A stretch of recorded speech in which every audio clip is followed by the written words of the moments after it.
वो बहरूपिया है, धोखेबाज है लक्ष्मण। विजय जिंदा है, ये बात सिर्फ मेरे अलावा वो आदमी जानता है जिसे मैंने विजय को पालने के लिए दिया था। लेकिन गोविंद वो आदमी है कहाँ?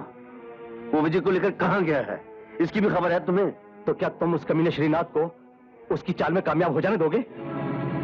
उस हरामखोर की फिक्र तुम मत करो। जिस दिन मैं इस पिंजरे से बाहर निकल आया, वही तारीख उसकी जिंदगी की आखिरी तारीख होगी। और उस बहरूपे की भी फिक्र करने की जरूरत नहीं। लगता है इन गीदड़ों की मौत आई है जो शहर में इकट्ठे हो गए हैं। गोविंद, तुम सब मेरे विजय को ढूंढ निकालो। मैं वादा करता हूं लक्ष्मण कि मैं विजय को जल्द से जल्द ढूंढ निकालूंगा। मुझे तुम पर पूरा भरोसा है गोविंद। ये दुनिया भी अजीब भूल भुलैया है। यहां गैर तो गैर, अपने भी गुम हो जाते हैं। मेरी लक्ष्मी भाभी कौन जाने कहां, किस हाल में होगी बेचारी, किस हाल में होगी। डॉक्टर साहब, माँ जी का ऑपरेशन कामयाब हो गया। Oh, thanks a lot. You are welcome. Thank you very much doctor. Thank you doctor, thank you very much. दोस्त, तुमने आज मेरी एक जिम्मेदारी पूरी कर दी है। माँ का इलाज करके मुझ पर ऐसा एहसान किया जो मैं जिंदगी भर नहीं भुला सकूंगा। इसमें एहसान की क्या बात है राजेश भैया? क्या माँ के साथ सिर्फ आप ही का रिश्ता है? मेरी भी तो कोई जिम्मेदारी बनती है। हाँ, एक जिम्मेदारी तो तुमने पूरी कर दी है, बस अब मुझे और एक जिम्मेदारी पूरी करनी है। माधवी की शादी। बस हंसी खुशी से उसकी डोली उठ जाए, तब जाके मैं कहीं चैन की सांस ले सकूंगा। राजेश भैया, मैं एक बात कहूँ, अगर आप मुझे इस लायक समझे तो माधवी की जिम्मेदारी मैं जिंदगी भर के लिए अपने ऊपर लेना चाहता हूँ। श्याम? हाँ राजेश भैया, माँ जी के इलाज के दौरान मैं और माधवी एक दूसरे के बहुत करीब आ गए और एक दूसरे को बहुत अच्छी तरह समझ चुके हैं। बस अब आपका और माँ जी का आशीर्वाद चाहिए। श्याम, तेरे जैसा लड़का जिस लड़की को मिल जाए उसके तो नसीब जाग जाएंगे। मुबारक हो, मुबारक हो यार। आओ बरखुरदार आओ। तुम्हारे इंतजार में ये रुपए सड़ रहे हैं और ये कलम इस वसीयतनामे पर चले, इसके लिए हम कब से तड़प रहे। एक हाथ से रुपया उठाओ और दूसरे हाथ से दस्तखत करके चलते बनो घंटी बजा के। Shut up. दस्तखत कहाँ करने हैं? हर पन्ने पर। ठहरो, कोई अपनी जगह से हिलने नहीं पाए। इस घर को पुलिस ने चारों तरफ से घेर रखा है। अगर किसी परिंदे ने भी पर मारा तो गोली चल जाएगी। लेकिन हमारा कसूर क्या है? कसूर तुम्हारा नहीं, हमारा है, जो हमने पुलिस में नौकरी कर ली। हम यहाँ पर तहकीकात करने आए हैं। क्या करने आए हैं? तहकीकात। इस घर का मालिक पिछले कई दिनों से लापता है, फिर भी तुम लोग यहाँ इकट्ठे होकर दफा 144 क्यों तोड़ रहे हो? सीधी तरह बताओ, कहाँ है रघुपति साहब जी? नहीं पता। अबे खोजू, अगर तुझे सब कुछ पता होता तो पुलिस यहाँ खास करने आई है। बोल, सच बता, कहाँ है रघुपति साहब? नर्क में, स्वर्ग में। माफ कीजिएगा, दरअसल हम खुद बहुत परेशान हैं कि वो अचानक न जाने कहाँ गायब हो गए। अगर वो जिंदा है तो मरने से पहले हम उनको ढूंढ निकालेंगे, और अगर वो मर चुके हैं तो उनकी आत्मा को स्वर्ग से घसीटकर नीचे लाएंगे और तहकीकात करेंगे। क्या करेंगे? एक बार अगर वो कातिल मिल जाए तो देखना इंस्पेक्टर तोताराम उसके मुंह से टेटे की तरह कैसे बुलवाता है। सुना है कि इतनी बड़ी जायदाद के तुम ही अकेले वारिस हो। हाँ, यही वारिस है। चुप है, लावारिस। हम इनसे तहकीकात कर रहे हैं। क्या कर रहे हैं? तुमने अभी तक इस जायदाद का कोई हिस्सा बेचा है या किसी के नाम ट्रांसफर किया है? जी नहीं। खबरदार, ऐसी गलती भूल के भी मत करना, वरना पुलिस को तुम पर शक हो जाएगा और तुम्हारे साथ साथ वो लोग भी फंस जाएंगे जिन्होंने जायदाद को छुआ है। समझ गए? जी समझ गया। जो कुछ करना सोच समझ के करना। हमारी तहकीकात पूरी हुई, अब हम चलते हैं। क्या करते हैं? चलो। Left right, left right, left right. अब पुलिस चली गई है, जल्दी से दस्तखत कर दो। मेरा क्या, मैं तो दस्तखत करके चलता बनूंगा, मगर कहीं ऐसा ना हो जल्दबाजी में आप लोग फंस जाए और फांसी के फंदे पे लटकते रहे।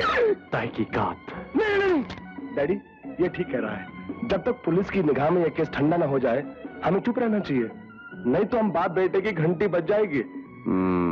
ओके, पहली बार सही बोला। चलता हूँ।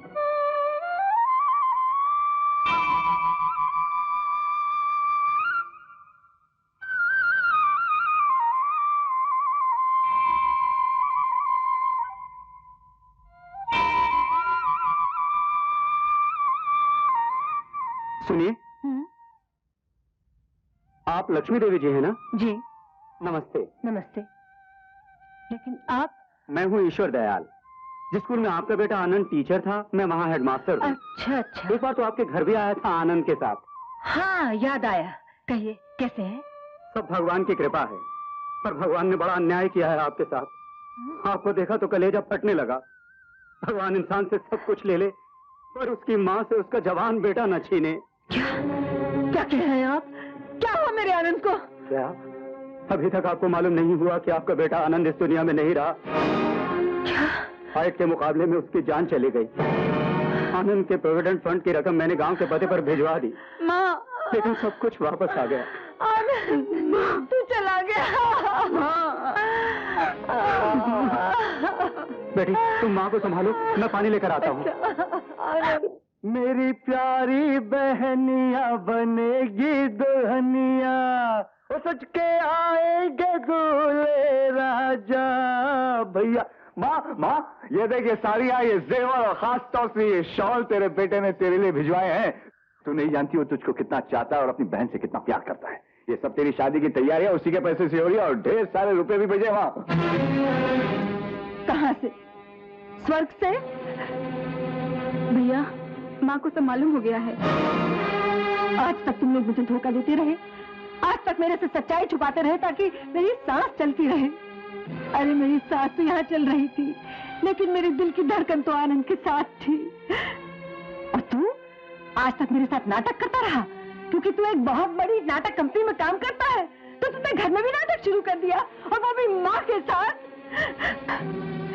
एक बेटे की आंख बंद हो गई और दूसरा माँ की आंख पर पट्टी बांधकर खड़ा देखता रहा कि वो 2 बूंद आंसू भी न बहा सके, अपने बेटे की लाश से लिपटकर रो भी न सके। बोल, तूने ऐसा क्यों किया? क्यों किया तूने ऐसा? क्यों? मैं बताता हूँ क्यों। अगर सुन सकती हो तो सच ये है कि आनंद मेरे हाथ मारा था। नहीं, आनंद को तूने मारा? मेरे बेटे का तूने खून किया? क्यों? किस लिए? क्या मिल गया तुझे उसे मार के? क्या माँ? आज गहने कपड़े लाकर माँ को बहलाने आया है? नहीं चाहिए मुझे, ले जाइए सब कुछ, निकल जा इस घर से, चला जा, निकल जा अभी इसी वक्त, तो ले जाइए सारी। तुम कहती हो तो चला जाऊंगा माँ, पर सफाई नहीं, सच्चाई बताकर जाऊंगा। आनंद मेरे हाथों जरूर मारा था, पर मैं उसका कातिल नहीं हूँ।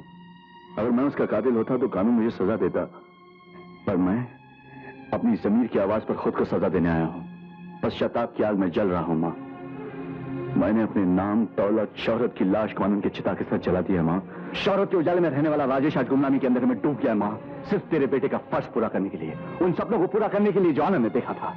मैं कसम खाकर कहता हूँ माँ, जिस दिन माधवी की डोली उठती, मैं अपना सर तेरे कदमों पर रखकर उस वक्त तक पटकता जब तक कि तुम मुझे माफ नहीं कर देती या मैं मर नहीं चाहता। हाँ माँ, राजेश भैया सच कह रहे हैं। बड़ा वो होता है जिसे भूल का एहसास हो, और उससे बड़ा वो होता है जो उसे माफ कर दे। हाँ माँ। मैं चलता हूँ। बेटा, भैया तू कहाँ जा रहा है? एक बेटे को तो मैं खो चुकी, अब दूसरे को नहीं खोऊंगी। नहीं, मैं भगवान से प्रार्थना करूंगा कि अगले जन्म तेरी कोख से पैदा हूं और हर जन्म तेरी सेवा करता रहूं। मेरा बेटा, मेरा राजेश। क्या ये? मेरा रेजिग्नेशन। रेजिग्नेशन? पर क्यों? याद है एक दिन आपने मुझसे कहा था कि मैं अपने माँ बाप के पास वापस लौट जाऊं। इस राजेश, मैं एक अनाथ लड़की हूँ, एक सहारा आपने मुझे जरूर दिया था, लेकिन ये मेरा पागलपन था कि मैं उस सहारे को प्यार समझ बैठी। ये जानने के बाद कि आप और लता एक दूसरे से मोहब्बत करते हैं, मेरा आपकी जिंदगी से दूर चला जाना ही बेहतर है। Okay, good bye. रोजी, ये सच है कि मैं लता से मोहब्बत करता हूं, और उतना ही सच ये भी है कि मैं तहे दिल से तुम्हारी इज्जत करता हूं। जिस रिश्ते को इज्जत की नजर से देखा जाता है उसे दोस्ती कहते हैं। रोजी, हमारी दोस्ती की इज्जत रख लो और यहां से मत जाओ। प्यार की खातिर तो सभी लोग जी लेते हैं, आज रुक कर हमारी दोस्ती को प्यार से भी ऊंचा बना दो रोजी।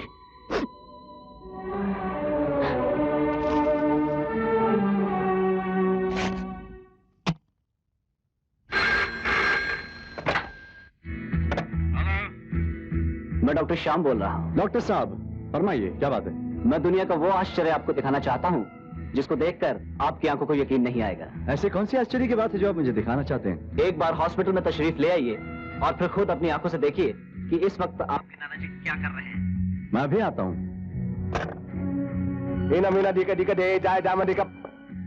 डैड, आपके चेहरे से ऐसे क्यों लग रहा है जैसे कोई सांप सूंघ घंटी बजा के? कल तक मैंने सुना था कि कानों सुनी बात झूठ हो सकती है, लेकिन आज मुझे यकीन हो गया कि आंखों देखी बात भी गलत हो सकती है। क्या मतलब? वो बुड्ढा रघुपति सहाय मरा नहीं, जिंदा है। क्या? हाँ। चलो मेरे साथ और उस बुड्ढे से मिल लो जिसका राजेश ने खून किया था।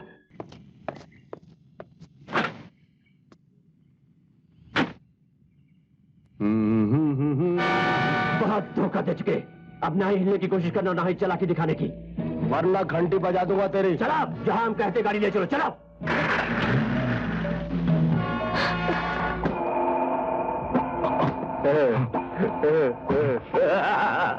धोखा खाने के बाद जिस तरह हम तड़पे थे, उससे कहीं ज्यादा तड़पा कर हम लोग तुम्हें मारेंगे।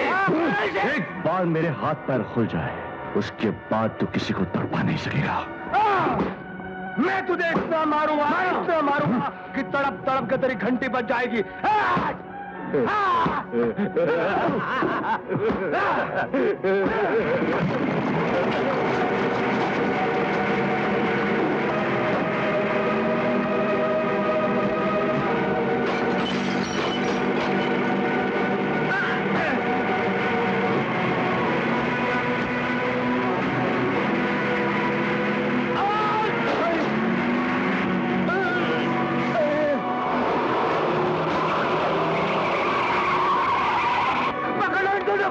मुझे अभी और इसी वक्त इन दोनों की लाश चाहिए। कोई नहीं जाएगा, जाने दो इन लोगों को। क्यों? गैर कानूनी ढंग से ये हमारे हाथ में आएगा डैड। अब इसकी घंटी हमें कानूनी तौर से बजानी पड़ेगी। वो कैसे? कान इधर लाओ। डैड, वो भाग के कहीं नहीं जा सकता, क्योंकि मैं ऐसा आदमी अपने साथ लेकर आया हूं जिसे देखते ही राजेश की घंटी बज जाएगी। कौन है वो? मिस्टर बैनर्जी। कौन है ये? मेरा नाम हृदयनाथ बैनर्जी है। दुनिया की नजरों में मैं राजेश के फाइटिंग कॉम्पिटिशंस का मैनेजर था, पर असलियत यह है कि राजेश को मैंने अपनी गोद में खिलाया है, अपने साय में उसे जवान किया है, अपनी देखरेख में उसे फाइटिंग चैंपियन बनाया है। और यह बात जानकर आपको और भी हैरत होगी मिस्टर श्रीनाथ कि राजेश ही विजय है, जो इस सारी जायदाद और इस सारे शान शौकत का इकलौता वारिस है। क्या बकवास कर रहे हो तुम? सच्ची बात हमेशा बकवास लगती है मिस्टर श्रीनाथ, मगर सच हमेशा सच ही रहता है। राम के बेटे और लक्ष्मण के भतीजे विजय को गोविंद ने अपनी जान पे खेल के बचा लिया। इससे पहले कि आपके आदमी गोविंद तक पहुंच पाते, उस बच्चे का बाल बांका होता, गोविंद ने लाकर वो बच्चा मेरे हवाले कर दिया। और मिस्टर श्रीनाथ, मैं उस बच्चे को लेकर सिंगापुर चला गया, जहां मैंने उसका नाम बदलकर विजय से राजेश रख दिया और उसे फाइटिंग चैंपियन बनाया, ताकि वो अपने दुश्मनों को मुंह तोड़ जवाब दे सके। लेकिन जब मुझे एहसास हुआ कि वो फाइटिंग चैंपियन मेरे लिए नोट छापने की मशीन बन सकता है, तो मैंने उसकी असलियत राजेश से भी छुपा ली। इसका मतलब है कि रुपयों की खातिर तुम कुछ भी कर सकते हो। रुपया भगवान है मेरे लिए, और अपने भगवान को पाने के लिए मैं अपनी जान भी दांव पे लगा सकता हूं मिस्टर श्रीनाथ। तो फिर कोई ऐसी चाल बताओ जिससे राजेश की मौत हो जाए और बिना हाथ पैर हिलाए हम उससे हमेशा हमेशा के लिए छुटकारा पा लें। ये काम हमारा होगा और उसके दाम तुम मुकर्रर करोगे। तो फिर गौर से सुनिए, मैं राजेश के गले में कानून का फंदा डलवा सकता हूं। कानून जिसे मौत देता है, उसकी सुनवाई दुनिया की किसी अदालत में नहीं होती मिस्टर श्रीनाथ। तो ठीक है, अदालत तक पहुंचाने का इंतजाम तुम करोगे, तुम्हारे लिए दौलत का इंतजाम मैं करूंगा। ओके नाना जी, आज मैं आपको सच सच बता देना चाहता हूँ। सच्चाई यह है कि आपका और मेरा कोई रिश्ता नहीं है नाना जी। क्या? लता के कहने पर मैं आपका नवासा बनकर आपके घर में दाखिल हुआ। ये तुम क्या कह रहे हो बेटा? ये सच कह रहे हैं दादाजी। आपकी दिन ब दिन गिरती हुई सेहत देखकर मेरे पास कोई दूसरा रास्ता नहीं बचा था। मैं आपको यहाँ उन लोगों से मिलाने लाया हूँ जो मेरे कुछ न होते भी बहुत कुछ है, मेरा सब कुछ है। माँ,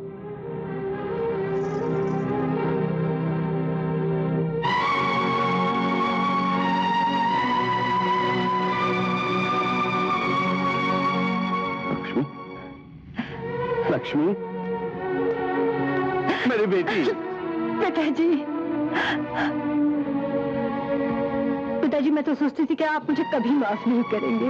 मैंने तो तुम्हें बरसों पहले माफ कर दिया था बेटी, लेकिन तकदीर ने हमारे साथ न जाने कौन सा खेल खेला और हम अपने प्यार को अपने सीने में छुपाए खिलौनों की तरह बिखर गए। ये कौन है? ये गोविंद की बेटी है, लेकिन जितनी इसने मेरी सेवा की है शायद मेरी अपनी बेटी भी उतनी ना करती। अनजाने में मैं आपको अपनी माँ से मिलाने लाया था और इत्तेफाक से ये तो आपकी अपनी बेटी निकली। अब तो आपको यकीन हो गया होगा ना कि मेरा आपसे कोई रिश्ता नहीं और ना ही ये मेरी सगी माँ है। अरे सगा बेटा नहीं तो क्या, तूने मेरे लिए सगों से बढ़कर सगों से ज्यादा किया है। सगा नहीं है तभी तो गैरों के खून से इसके हाथ रंगे हुए हैं। खून? किसका खून किया है? आनंद का। अपनी जाती दुश्मनी निकालने के लिए इसने आनंद का खून कर दिया। इंस्पेक्टर गिरफ्तार कर लो इसे। क्या बक रहे हो बैनर्जी? तुम तो जानते हो कि हर फाइट से पहले हम फाइटरों से बॉन्ड साइन करवाते थे। लेकिन आनंद से मैंने कोई बॉन्ड साइन नहीं करवाया। गिरफ्तार कर लो इंस्पेक्टर। इंस्पेक्टर साहब, यहाँ सफाई देने की कोई जरूरत नहीं है। जो भी साबित करना हो कोर्ट में करना। चलो चलो। नहीं नहीं, छोड़ दो इसे, मत ले जाओ, छोड़ दो इस बेगुनाह को। इसने किसी का कत्ल नहीं किया, ले जाने दो। खून नहीं कर सकता। उसे ले जाने दो बेटी, मैं अपनी सारी दौलत लुटा दूंगा, लेकिन उस बेगुनाह के ऊपर किसी भी तरह की आंच नहीं आने दूंगा। अब हमारे रास्ते का आखिरी कांटा भी हमेशा हमेशा के लिए साफ हो जाएगा। तो फिर अब आप अपना वादा पूरा कीजिए। आपने कहा था कि इस काम के दाम मैं मुकर्रर करूंगा। कितने दाम चाहिए आपको?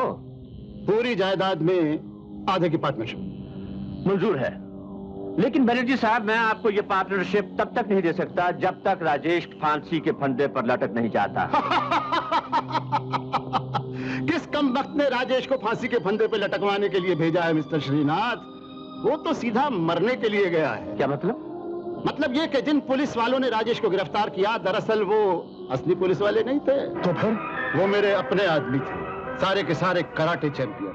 वो राजेश को हमेशा के लिए खत्म करके ये खबर देने ही वाले हैं कि राजेश की लाश को उन्होंने कहां ठिकाने लगाया है। वाह वाह बनर्जी साहब, आपने तो ऐसा काम कर दिखाया है कि जायदाद में से मैं अपना हिस्सा भी आपको देने को तैयार हूँ। एडवांस के तौर पर आप अभी इतना तो लेते जाइए। इसकी तो आपने परमानेंट घंटी बजा दी डैड। जायदाद के असली वारिस बाप और बेटे होते हैं। अब तुम देखते जाओ मोंटी, मैं उस बुड्ढे से तमाम जायदाद अपने नाम कैसे करवाता हूँ। पहले जरा राजेश का गर्म खून ठंडा हो जाने दो। उसकी भी अब तक घंटी बज चुकी होगी डैड।